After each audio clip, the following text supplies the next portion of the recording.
tonight, we journey back, far back, to the ancient city of Rome.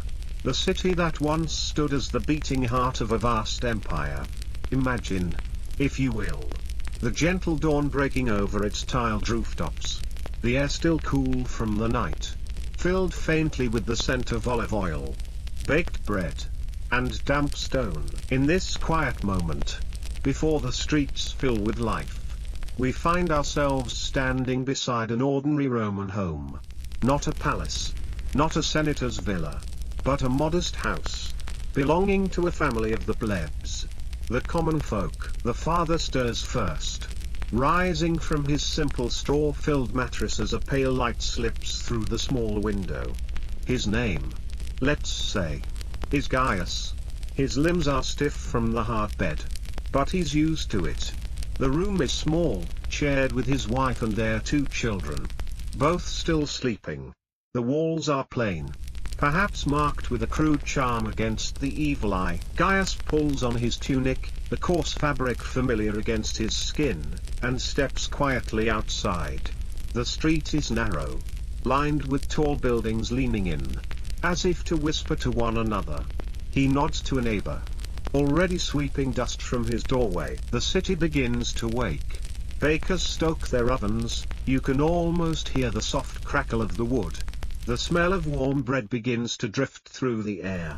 Somewhere, a rooster crows. Gaius heads to the communal fountain. Water flows steadily, and he joins a small line of others gathering their day's supply. Water for drinking, for cooking, for the little washing they'll manage today. Soap is a luxury. Most will simply scrub with sand, or perhaps olive oil if they can spare it. Back home, his wife, Livia, is awake now, preparing a simple meal, a little bread, perhaps a smear of cheese, maybe some figs if they were lucky at the market yesterday. The children stir, rubbing sleep from their eyes, and the day begins in earnest. We'll stay with them, through the slow hours. We'll walk the bustling markets, listen to merchants calling out their wares. We'll sit in the shade of an old wall as the midday heat rises. We'll join them for their evening meal, a humble affair, and follow them as night falls once more. No grand battles today. No emperors or assassins. Just the quiet rhythm of ordinary life in ancient Rome. And so, Gaius begins his walk to work. Well, if you can call it a walk. The streets of Rome are, how shall we say, rather lively. Narrow alleys snake between tall, creaking buildings. Laundry flutters overhead, like banners at a festival, only these banners smell faintly of sweat, fish, and the peculiar tang of yesterday's stew. The ground beneath his feet, uneven stones, worn smooth by countless sandals, puddles of who knows what glisten in the early light. Gaius steps carefully. Even the most seasoned Roman knows, never trust a puddle in this city. As he passes, shopkeepers set up for the day. A baker slides fresh loaves from his oven, the scent, warm and yeasty, makes Gaius' stomach rumble. A man selling garum, that famously pungent fish sauce, shouts his prices. The smell drifts through the air, mingling with the bread and the more mysterious aromas of the street. One might say, the true essence of Rome could knock a man flat if he weren't prepared. Now, let's pause for a moment. You might imagine that in such a grand city, people dined on feasts daily, platters piled high, goblets overflowing. In truth, for ordinary folk like Gaius, breakfast is humble. A crust of bread dipped in wine, perhaps a few olives, if you're very lucky, a smear of honey, if you're unlucky. Well, the bread is a little stale, the wine is a little sour, and the honey, a distant dream. Meanwhile, Livia tends to the children. The younger one, Publius, is tugging at his sister's braid, and she retaliates with a swift kick under the table. Livia sighs, some things are timeless, aren't they? She shoos them out to play in the courtyard. where they amuse themselves by chasing a stray chicken. Let's join them for a moment. The courtyard is small, hemmed in by stone walls. A fig tree leans over one corner, its branches heavy with unripe fruit. A neighbor's cat watches the children with disdain, as only cats can. But the city doesn't wait. The sun climbs higher, and with it, the heat. Romans know this well. By midday, the streets bake under a fierce sun, and the clever ones seek shade. Gaius finds a quiet corner to eat his lunch, a modest portion of pulse. That thick porridge of grain that sustained the masses. It isn't fancy, but it fills the belly. He chews slowly, watching the ants march determinedly toward a crumb he dropped. Occasionally, a senator's litter passes by, borne by sweating slaves. Gaius spares it a glance. The rich glide through life, it seems, until their litter gets stuck in traffic. Yes, Rome has traffic, carts, donkeys, people, all vying for space. And everyone has somewhere important to be. Or so they claim. As afternoon drifts into evening, the city cools. Livia prepares the evening meal, perhaps some lentils, stewed with garlic and herbs. The family gathers on low stools, sharing food, stories, and the occasional complaint about the neighbors. And when night finally falls, the city quiets, somewhat. The sounds of laughter, a lute playing softly, the bark of a dog in the distance. Gaius stretches out on his straw mattress once more, weary but content. Another ordinary day, in extraordinary Rome. But of course, Rome never truly sleeps. As Gaius drifts toward slumber, the city's night folk begin their work. The bakers fire their ovens, preparing bread for the next day. Street sweepers, or what passes for street sweepers, shuffle through the alleys, chasing scraps and debris into corners where the rats wait, patient as ever. And those who have no roof, they huddle where they can, beneath archways, beside crumbling columns, wrapped in whatever cloth they could find. A city of splendor, yes, but also one of hard edges. Let us drift, just for a moment, above these quiet streets. The rooftops of Rome glint softly in the moonlight. The great temples stand as silent sentinels, their columns pale against the night sky. A breeze stirs, carrying the mingled scents of oil lamps, hearth smoke, and the distant, salty tang of the Tiber. Inside their modest apartment, Gaius stirs in his sleep. Perhaps he dreams of better times, a farm in the countryside, a simpler life. Or perhaps he simply dreams of tomorrow's bread, warm and fresh from the oven. And as the city edges toward dawn, the first cries of the market sellers rise faintly on the breeze. The cycle begins anew, another day, another chance, another story. In Rome, dawn.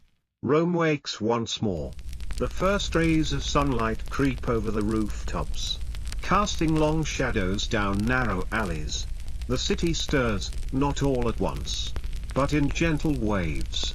First the bakers, then the market sellers, then the endless tide of carts and feet upon stone. Gaius rises, stretching the stiffness from his limbs.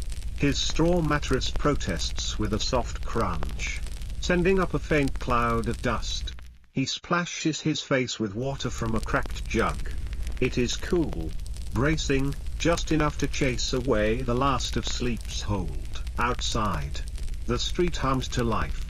Merchants arrange their wares, bright piles of fruit, baskets of olives, amphorae of oil and wine. A potter rolls up his shutters, revealing rows of jugs and bowls stacked with a care that belies their fragility. A fishmonger shouts his morning prices, waving a particularly fat mullet in the air like a trophy. Gaius threads his way through the crowd, careful not to catch his tunic on a protruding cartwheel. He pauses at a stall to buy a small loaf, warm, soft, the crust crackling as he tears off a piece. It is simple food, but good.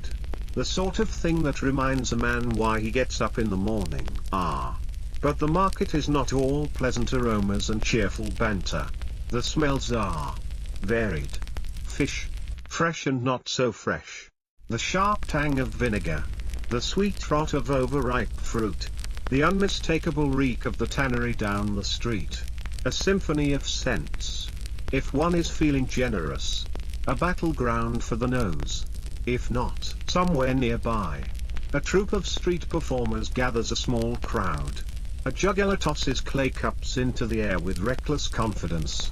A flute player adds a lively tune, while a trained monkey tugs at coin purses when no one's looking. And through it all, Rome moves, bustling, noisy, full of life and contradiction. After a morning spent weaving through the market's chaos, Gaius does what many Romans do when they can spare a few coins. He heads to the baths. The Roman baths.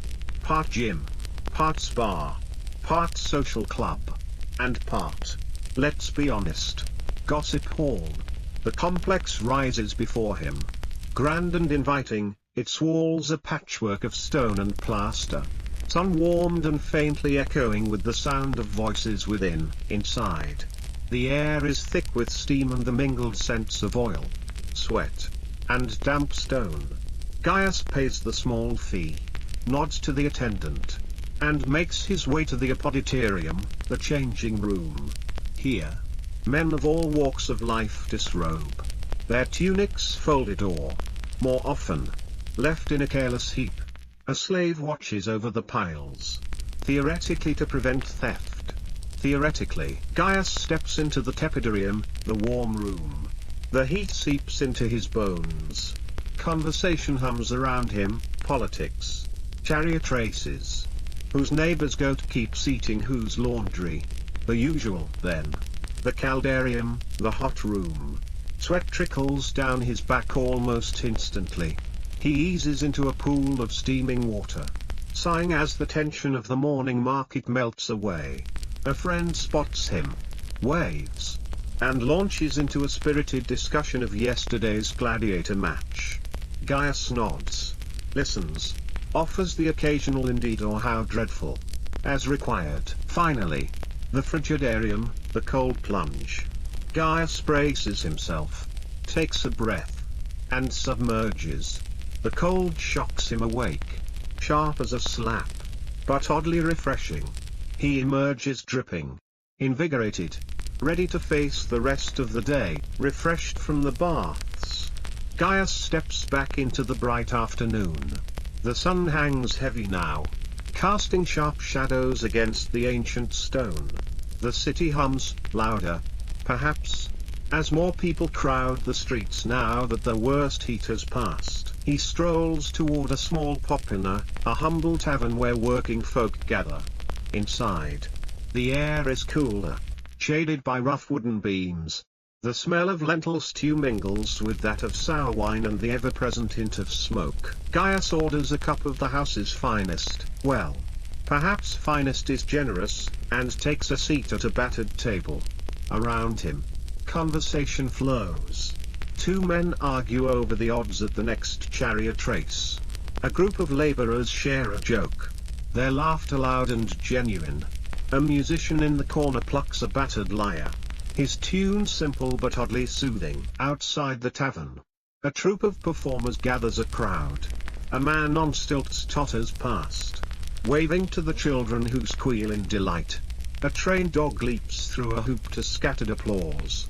Vendors shout over the din, hawking roasted chestnuts, figs, and little pastries filled with honey. And all the while, life goes on. Rome, noisy, smelly, magnificent Rome, pulses with energy as the afternoon drifts slowly toward evening. As the sun dips low, the city begins its slow transformation. The harsh glare of day softens into amber light that paints the walls in gold. Shadows stretch longer.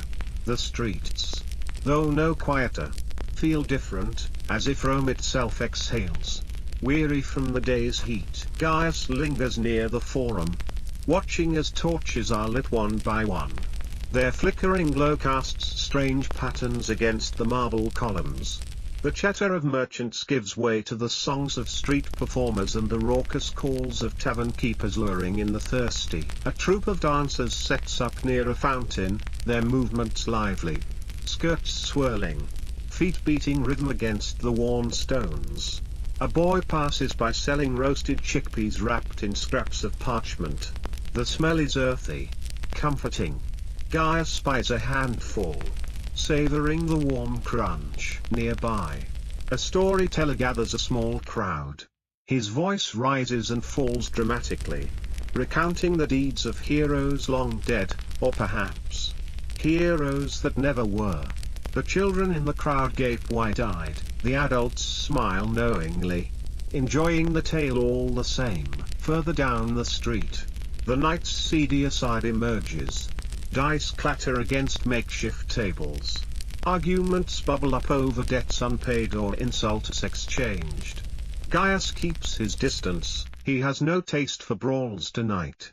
Instead, he walks slowly homeward, the city's pulse thrumming in his ears. Above him, the stars begin to pierce the Roman sky. The moon rises, pale and watchful, over rooftops and temple spires. And through it all, Rome endures, loud, dirty, glorious Rome. Night deepens over Rome. The noise fades, replaced by softer sounds, the murmur of distant voices, the clatter of a cart returning late, the occasional bark of a dog. The city feels as if it holds its breath. But sleep is for some, not for all. Among those still awake are the vigil, Rome's night watchmen. You might picture brave souls patrolling with noble purpose. But truth be told, many are just men trying not to fall asleep on their feet. Gaius passes a pair of them as he makes his way home. One leans heavily on his staff, yawning so wide it looks as if his jaw might unhinge. The other pokes at a pile of straw with the end of his torch, watching it smolder with mild interest. Their job? To guard against fire, the great fear of any Roman city. The buildings, crammed close and built high, could go up like kindling if a single lamp were overturned. So the vigil walk their routes, their sandals scuffing the stones, listening for trouble. Here and there, Gaius spots others out late, a merchant counting his earnings by flickering lamplight, a woman drawing water from a well, a cat slinking along a rooftop, hunting unseen prey. The night belongs to such creatures, those who move quietly, who know how to vanish into shadow. At last, Gaius reaches his doorway. He pauses, glancing once more at the city that never truly sleeps. The torches of the vigil glow faintly in the distance, like fireflies against the dark. And with that, he slips inside, the door closing softly behind him. But of course, not everyone at night is honest, nor is every shadow empty. As Gaius closes his door and settles onto his straw mattress, the other Rome awakens, the Rome of thieves, of plotters, of secrets whispered in dark corners. Somewhere not far from Gaius's modest home, a pair of figures moves silently through a narrow alley. One carries a small sack, the other, a slim dagger, not drawn, but ready. Their target? Perhaps a merchant's storeroom left carelessly unbarred, or a noble's villa whose servants have grown lazy. The city's narrow lanes twist and turn, a perfect maze for those who know how to navigate them. Footsteps echo faintly on the stones. The thieves exchange no words, none are needed. They know their task, and they know the price of failure. Above, a window creaks open. A woman leans out, squinting into the night. She hears something, or thinks she does, but sees only the empty street. With a sigh, she pulls the shutters closed again. The city exhales once more, and the shadows swallow the intruder's whole. Further on, a temple stands open to the night, its doorway flanked by flickering torches. A priest keeps a lonely vigil, eyes heavy with sleep, murmuring prayers to the gods. His voice blends with the soft crackle of the flames and the distant murmur of the Tiber. This is Rome by night, quieter. Yes. But never truly still. Every alley, every rooftop, every hidden courtyard holds a story. Some noble, some wicked, some simply ordinary, but all part of the great, tangled web that is the eternal city. Slowly, almost imperceptibly, night yields to dawn. The inky sky lightens to deep blue, then to soft gray. The stars fade, one by one. As the first bird calls break the hush, Rome stirs. The city never truly slept. But now its heart begins to beat louder. Bakers are the first to rise, their ovens already glowing with heat. The smell of bread, warm, rich, inviting, drifts through the narrow streets, mingling with the crisp scent of morning air. Gaius opens his eyes as pale light spills through the cracks in his shutters. His bones ache a little from the hard mattress, but he rises without complaint. Another day begins. Outside, the city hums quietly. Water carriers trudge along, sloshing their heavy jars. A fishmonger sets up his stall, the gleam of scales catching the dawn. In the forum, early merchants stake their spots, spreading out wares, bolts of cloth, baskets of olives, pots of honey. The sounds of Rome by day gather strength, the clatter of hooves, the creak of cartwheels, the calls of vendors. It's not yet the chaos of midday, but the promise of it is there, in every rising voice, in every hurried step. And all the while, the sun edges higher, casting long shadows that stretch like fingers across the stones. The city warms, slowly at first, then faster as the sun asserts its rule over the rooftops and columns. For Gaius, and for all of Rome, the ordinary miracle of a new day has begun. The market, the true soul of Rome by day. As the sun climbs, so too do the voices of the vendors, rising in a great chorus of commerce. Fresh figs, sweet as honey. Olives, best in the city, cheaper than your mother-in-law's gossip. Garum, finest fish sauce, make your neighbors jealous. Gaius steps carefully between the stalls. His eyes dart from one seller to the next, weighing prices, judging the ripeness of fruit, the gloss of olives. Buying food in Rome is part art, part battle. The vendor flatters, the customer haggles, both know the dance well. Nearby, a butcher slaps a slab of meat onto a worn wooden block. The sound echoes. A chicken flaps indignantly as it's swayed, and perhaps mentally calculates its chances of escape. Spoiler, not good. Children dart through the crowd, chasing one another, occasionally earning a scolding when they nearly topple a basket of eggs or a stack of amphorae. Dogs loiter at the edges, noses twitching, eyes hopeful. The smells? A symphony of aromas: fresh bread, crushed herbs, fish both fresh and, well, less so. A breeze stirs it all together and delivers it straight to your nose, whether you want it or not. Amidst it all, Gaius selects lentils from one stall, garlic from another, a little oil, a little salt, enough to make a meal, humble, yes, but satisfying. With his modest purchases tucked into a worn cloth bag, Gaius begins the walk home.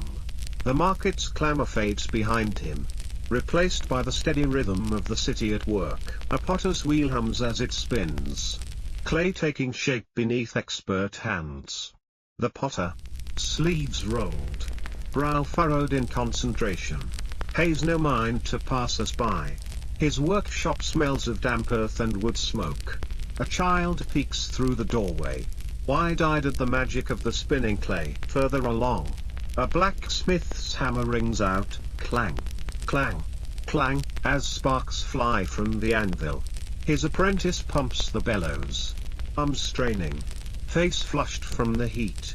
Gaius pauses, just for a moment, to watch the dance of fire and iron. A troupe of street performers has gathered a small crowd, A juggler tosses clay cups into the air, narrowly avoiding disaster with each catch. His partner plays a cheerful tune on a reed pipe, tapping a rhythm with one worn sandal. Coins clink into a basket at their feet, though perhaps not as many as they'd like. The sun now sits high, and with it, the heat. Gaius wipes his brow, adjusting his bag. Around him, the city hums, the chatter of neighbors, the bark of dogs, the creak of carts heavy with goods. At last, his own street, quieter, shaded by overhanging balconies and awnings. Laundry sways gently in the breeze. Livia waits at the door, a knowing smile on her face. The day's work is far from over, but for now, there is bread to share, lentils to stew, and small, precious moments of rest before Rome's great machine whirs on once more. Back home, Gaius sets down his bundle with a soft sigh of relief. The small courtyard hums with familiar sounds, the clatter of a wooden spoon against an earthen pot, the gentle cooing of a pigeon nesting above the doorway, the occasional giggle of children plotting some mischief. Livia is already at work, her hands deft as she crushes garlic with a smooth stone. A pot of lentils simmers on a low fire, sending up the comforting scent of herbs. The meal is simple, humble ingredients, prepared with care. The family gathers, Gaius, Livia, the children, and the neighbor's cat. Uninvited but persistent. They sit on low stools, a worn cloth spread across their table. Gaius breaks the bread, passing pieces around. The crust is firm, the inside soft and warm.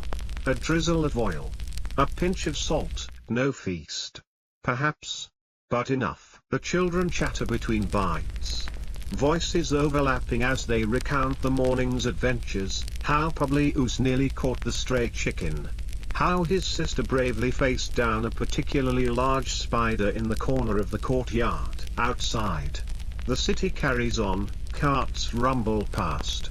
A vendor calls out the last of his wares. The sun sinks lower, casting long golden rays across the walls. And in this small, quiet corner of Rome, there is peace. Not grand, not perfect, but real. The kind of peace that comes from a full belly, a shared smile, and the knowledge that for this moment, all is well. As the sun dips lower, the city begins its slow shift from toil to leisure. The heat eases, shadows stretch across the stone streets. A faint breeze stirs the dust, a small mercy, welcomed by all. From a nearby alley, the soft strains of a lyre drift on the air. Someone sings, voice light, almost lost in the hum of the city. A song of old battles, or perhaps of love, it's hard to tell. But it's pleasant. And for a moment, even the stray dogs seem to listen. Gaius and Livia step out for a short stroll. The children skip ahead, chasing each other through pools of golden light. Neighbors nod in greeting, sharing the news of the day, who's had a good sale, who's quarreling with whom, whose roof tiles need replacing before the next rain.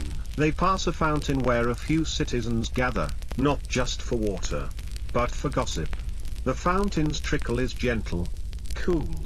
A young man fills a jug, then splashes his face with a grin.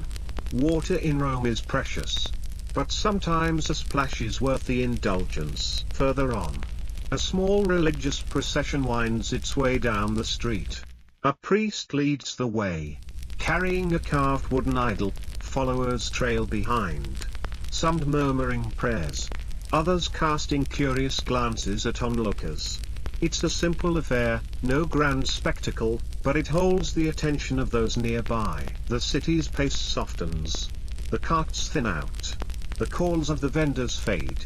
The clatter of the day gives way to the quiet of evening, punctuated only by the laughter of children, the soft bleat of a goat somewhere out of sight, and the ever-present bark of a dog staking its claim over some forgotten scrap. Night settles over Rome, soft but certain. The heat of the day lingers in the stones, radiating warmth even as the sky deepens to indigo. Gaius and his family return home, Their footsteps quieter now, matching the hush that falls over the city. Inside, Livia lights a small oil lamp. Its flicker casts long, gentle shadows on the plastered walls. The children curl up on straw mats, their eyelids heavy. But before sleep claims them, Gaius tells a story, one of old heroes, of gods who walked among men, of clever mortals who outwitted fate. His voice is low, steady, wrapping the room in its spell. Outside, the city has not fully surrendered to night. In the distance, a dog barks at a passing shadow. Somewhere, a drunk sings to the moon, his tune slurred but earnest. A guard's sandals scrape the street as he makes his rounds, spear tapping the ground with each step. From a nearby balcony, a couple murmurs softly, their words lost to the night. The scent of roasting chickpeas drifts from an unseen brazier. Rome at night is not silent, but it is gentler, slower, as if even the mighty city pauses to catch its breath. And so, Gaius stretches out, the day's labors behind him. The straw mattress is no luxury, but it's enough. His eyes close, and the sounds of Rome, the city's heartbeat, lull him towards sleep. Another ordinary day has ended. In extraordinary Rome, dawn breaks once more over Rome. The first rays of sun creep over the tiled rooftops, glinting off brass and stone, casting long fingers of light down narrow alleys. The city stirs, and so does Gaius, blinking sleep from his eyes, stretching away the stiffness of the night. But this is no ordinary morning. Even before Gaius steps outside, the air carries a tension, a murmur, a hum, as if the very stones of the city know something is amiss. From down the street, the clatter of hurried sandals, the sharp cries of vendors packing up stalls, the bark of orders from a patrol of guards. Smoke curls into the sky, thin but insistent, rising from beyond the next hill. A fire, not so rare in Rome, where homes crowd one another, and cooking fires burn day and night. But this one seems larger. The smell reaches Gaius now, sharp, acrid, the bitter scent of charred wood and scorched earth. Without thinking, he joins the flow of neighbors heading toward the source. The streets fill with people, some curious, others frightened, many carrying buckets, pots, anything that can hold water. Children clutch their mothers' tunics, wide-eyed. As they round a corner, the scene comes into view. Flames lick at the edges of a workshop, the roof already sagging, blackened. A line has formed. Hands passing buckets from the fountain. Water sloshing, spilling, but still they try. In moments like this, there are no rich or poor, no citizen or slave, only Rome, trying to save itself. A woman wails, her livelihood gone in a blaze. A man curses the gods, then himself, then the city's builders who packed homes so tight. And above it all, the crackle of fire, the hiss of steam where water meets heat. The fire smolders, beaten back at last. The roof of the workshop has collapsed, charred beams jut like broken ribs against the pale morning sky. The smell of wet ash clings to the air, to the skin, to the very soul of the street. Gaius stands with the others, silent now. What is there to say? They tried. They always try. Rome is a city that burns, and rebuilds, and burns again. A magistrate arrives, flanked by two weary guards.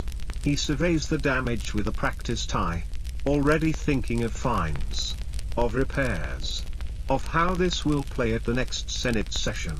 A scribe scratches notes on a wax tablet, glancing up now and then to capture a detail, the name of the workshop owner, the suspected cause, the names of those who helped. And life begins to seep back into the street. A woman offers water from a cracked jug. A boy chases a blackened chicken that somehow survived the blaze. A vendor, seeing opportunity, sets up a tray of figs and honey near the crowd. Disaster or not, A man must turn his coin. Gaius turns toward home. His tunic damp with sweat and ash. His mind heavy. But before he can take 2 steps, a shout rings out. The Forum. They're bringing the accused to the Forum, another spectacle. Another day in Rome. Gaius hesitates only a moment, then follows the flow of people toward the great square, because in this city, no one wants to miss the drama. The Forum hums with energy, not the quiet murmur of a market morning, but the electric thrum of expectation. From the steps of temples and the shadows of columns, citizens gather, craning their necks, standing on tiptoe. At the center, a makeshift platform has been raised. On it stands the accused, a man of middle years, wiry, with a face lined by both sun and worry. His tunic is plain, but clean, perhaps an attempt to look respectable on this most public of stages. The charge? Theft. From a temple. No less, the small silver figurines left as offerings. A crime against the gods themselves. Or so the priest insists. His voice rising above the din. The magistrate who had surveyed the fire now presides here. His expression carved from stone. He listens, nods, gestures for quiet. Witnesses speak, the priest. Indignant, a neighbor. Unsure, a boy who claims to have seen shadows where none should be. Gaius watches from the edge of the crowd. Arms crossed. These scenes are familiar. Rome loves its justice done in the open. The accused pleads his case. He was hungry, desperate, driven by misfortune, not malice. The sun climbs higher, beating down on stone and skin alike. The crowd shifts, restless. Some murmurs sympathy, others scoff. A decision looms. The magistrate raises a hand, ready to speak. The magistrate lets his raised hand fall slowly. The square holds its breath. Theft from the gods. He begins. Voice carrying clear across the Forum. Is no small matter. And yet, Rome is also a city of men. And men, as the gods know, are fallible. Hungry. Frightened. Weak. A pause. The accused lowers his gaze, as if unable to meet whatever fate is about to be spoken. Let it be known, the magistrate continues, that the gods are merciful. Through us, the man shall be spared harsher penalty, but let him repay, as he can. And let this be a warning to all. Rome watches. Always, the tension breaks. A murmur runs through the crowd, some approving, others grumbling at what they see as leniency. The priest looks dissatisfied but bows, accepting the ruling. Gaius lets out a breath he hadn't realized he was holding. Justice, or something like it, has been done. The Forum begins to empty. Citizens drifting back to their daily tasks, their gossip, their endless duties. And Gaius, he turns for home once more. Past the worn stones and crowded alleys. Past the smells and sounds that make Rome what it is, a city flawed, enduring, and very much alive. Another day's story closes, until the next, and so, as the sun dips low behind Rome's 7 hills, the city exhales. For now, the crowds have gone. The magistrate's voice fades into memory, and the streets return to their usual chorus of footsteps, laughter, and the bark of a distant dog. Gaius reaches his doorway, pauses, and looks back once, at the city that both tries him and defines him. Tomorrow will bring fresh struggles, new disputes, the same ancient stones beneath his feet. Rome endures, its people endure, and in that, perhaps, is the truest story of all. Thank you for joining this quiet walk through the ordinary lives of the extraordinary city. Sleep well, and may your dreams wander gently through the streets of history.